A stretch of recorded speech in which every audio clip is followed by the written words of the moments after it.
परमात्मा की सृष्टि बड़ी विचित्र है।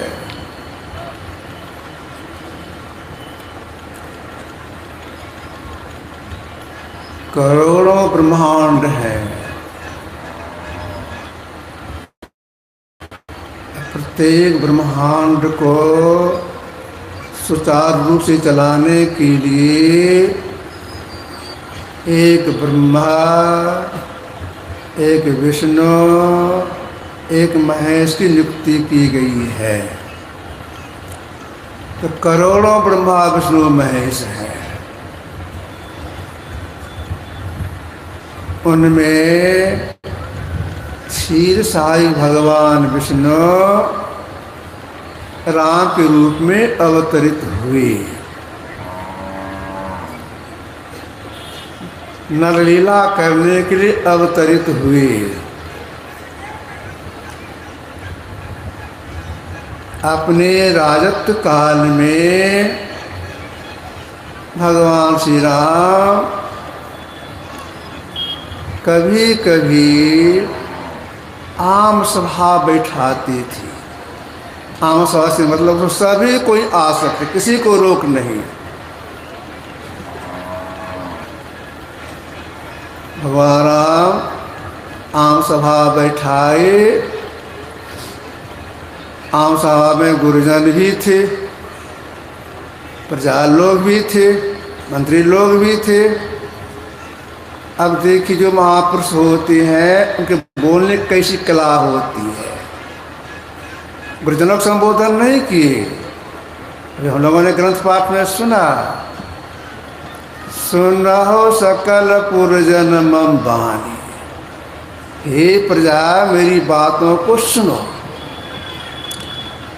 तो भगवान श्री राम ने अपनी प्रजाओं के माध्यम से अध्यात्म ज्ञान का उपदेश दिए। देखिए, जो महापुरुषों का उपदेश होता है वह सबके लिए होता है और सर्वकाल के लिए होता है, सब दिन के लिए होता है। भगवान राम उपदेश देना शुरू किए, कैसे शुरू किए? अभी हम लोगों ने ग्रंथ पाठ में सुना कि बड़े भाग्य मानुष तनु पावा, सुर दुर्लभ सब ग्रंथ गावा। जरा इस विचार कीजिए ठीक से। वहाँ श्री राम ने क्या कहा? बड़े भाग्य मानुष तनु पावा। तो किसने पावा? जीव ने पावा। हम लोग शरीर में रहने वाला जीव है। तो कैसे पावा? कहूँ करी करुणानर देही अद्वैत ईश्वर हेत सने। ईश्वर की असीम दया हुई, तब जीव को मनुष्य मिला। क्यों मिला? मानो दया के मनुष्य क्यों दिए? इसलिए यह जीव सृष्टि काल से दुखों को भोगते आ रहा है।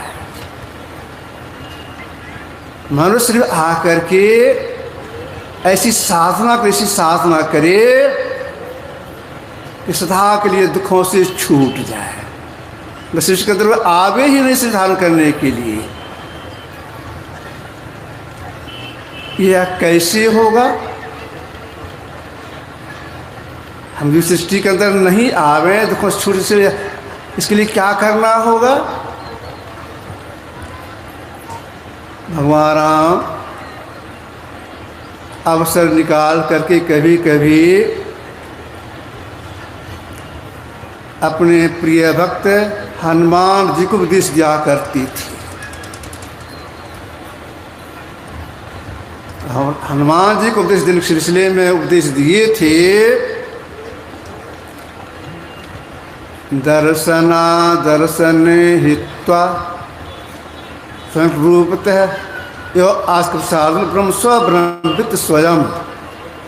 हे कवि साधन सुनो,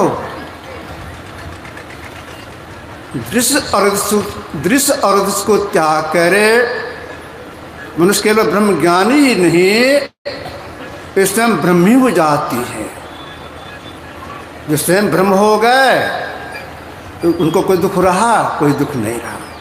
तो मनुष्य ऋषि ने मिला है कि दृश्य को त्याग करके यह जीव अपने अंश से मिल करके एक में हो जाए, ब्रह्मी हो जाए। इसीलिए मनुष्य मिला परमात्मा की ओर से। अब विचारना यह है, दृश्य का त्याग करने पर हम अपने से मिल करके एक में हो सकता है, ब्रह्म हो सकते हैं। बाहर का दृश्य अदृश्य और सबके भीतर में भी दृश्य अदृश्य है, जिसके त्यागने से जीव ब्रह्मी हो जाता है। बाहर का दृश्य अदृश्य इस आंख से जो देखते हैं, सूर्य, चंद्रमा, तारे, वृक्ष, पहाड़, मनुष्य, पेड़ पौधे, नदी नाला, जो कुछ भी देखते हैं, ये हो गए दृश्य। अदृश्य क्या हो गया? बाहर का दृश्य हवा का स्पर्श होता है लेकिन देखते नहीं है। तो बाहर का दृश्य अदृश्य, इसका त्याग। अब भीतर का भी दृश्य अदृश्य का त्याग करेंगे तब जी परमात्मा हो जाएगा। इसी के लिए मनुष्य मिला है। तब आपके ये तो बाहर की बात हम समझ गए, दृश्य अदृश्य। भीतर में दृश्य अदृश्य क्या है, जिसके त्याग करने से हम जीव ब्रह्मी हो जाएंगे, ईश्वरी हो जाएंगे। यह हम लोगों का शरीर मिट्टी, पानी, अग्नि, हवा, आकाश से निर्मित है। इसके 5 रंग हैं जो साधना करते हुए अंदर में देखते हैं। पीली, नीली, लाल, सफेदी, स्याही अंदर में देखते हैं। ये दृश्य होगा। साधना करने वाले अपने अंदर में बिजली की चमक को देखती हैं। जैसे बरसात के मौसम हम लोग आँख खोल के भी चमक देखती है, साधना काल अपने अंदर में बिजली की चमक को देखती है। यह भी दृश्य होगा। जब साधक योग क्रिया करने लगती है, सफलता जब मिलती है उसमें, तो अपने अंदर में बिंदु को देखती है। यह भी दृश्य होगा। आगे कुछ बढ़ने पर अपने अंदर में ये ब्रह्म प्रकाश को देखती है। अपने अंदर में अधकटा चांद देखती है, पूरा चांद देखते हैं।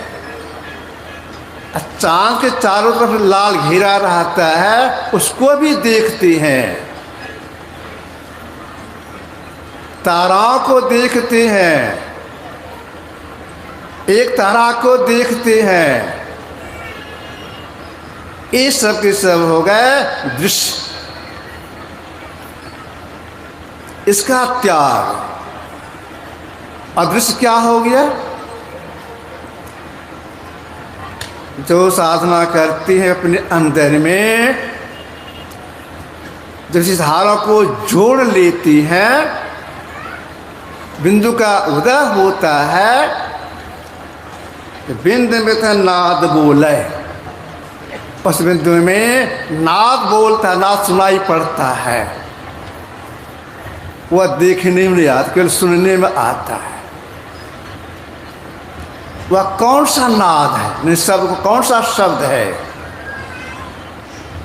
इसको महापुरुषों ने कहा अनाहत शब्द। इसको सुनते हैं, देखते नहीं हैं। इस अनाहत शब्द में एक शब्द है अनाहत, जो बिना ठोकर को उत्पन्न हुआ है। उसको अपने अंदर सुनते हैं, कहाँ से सुनते हैं? देखते नहीं है। भगवान श्री राम का कहना है भीतर का जो दृश्य है अदृश्य है, उसका त्याग करने पर ये ब्रह्म हो जाएगा। तो भीतर में जो अनहद नाद है अदृश्य, अनाहत नाद है अदृश्य, केवल सुनने में आता है, उसका भी त्याग, तब जीव ब्रह्म स्वरूप हो जाएगा। इसी के लिए मानव शरीर मिला है, परमात्मा दया करके दिए हैं। अब विचार नहीं है कि भीतर का जो दृश्य अदृश्य है उसका त्याग हम कैसे करें, जिससे हम जीव स्वयं ब्रह्म हो जाए, सृष्टिकर्ता बन जाए।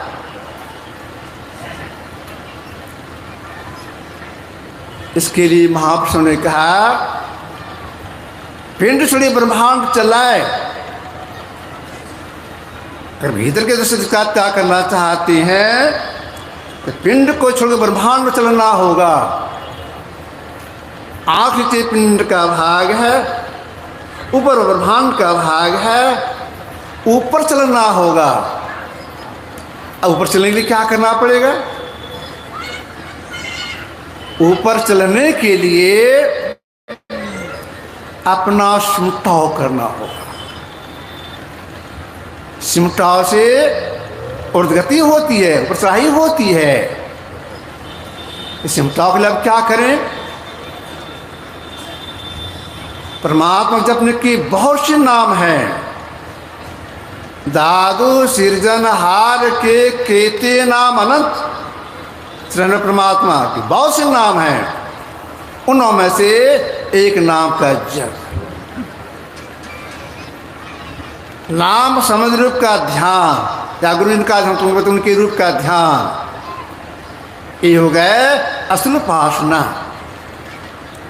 इसके बाद सुसुपासना में ये जो हम लोग दो आँखें हैं और दोनों आँखों से साह निकल रही है, एक करना।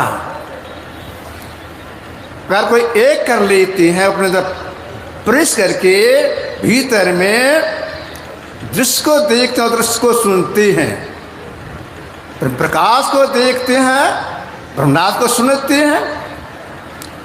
तो ब्रह्म प्रकाश देखते हैं, ब्रह्मनाद सुनते हैं, ये हो गया दृश्य और दृश्य। अब अनहद नाद में जो एक नाद है, जिसको महापुरुषों का स्फोट कहा है, उदित कहा, प्रणध्वनि कहा है, उसको केवल सुनने में, वो केवल सुनने में आता है, उसका भी त्याग। अब इसके लिए क्या करना पड़ेगा? डेग गुरु की आवश्यकता पड़ती है। पहले न उस नाद की प्राप्ति हो जाए तो उसका त्याग होगा। तो उस नाद की प्राप्ति कैसी होगी? इसके लिए चौथी क्रिया सीखनी पड़ती है, शब्द साधना।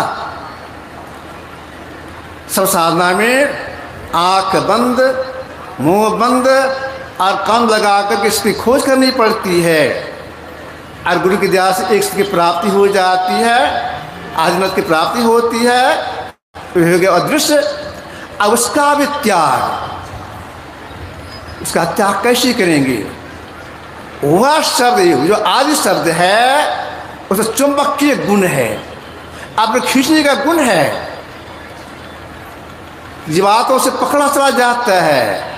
वही शब्द जीवात्मा को खींच करके परमात्मा मिला करके ब्रह्म परमात्मा बना देता है, अपने विलीन हो जाता है। यही काम करने की परमात्मा की ओर से हमको यह शरीर मिला है, तो हम लोगों को यह काम जरूर करना चाहिए।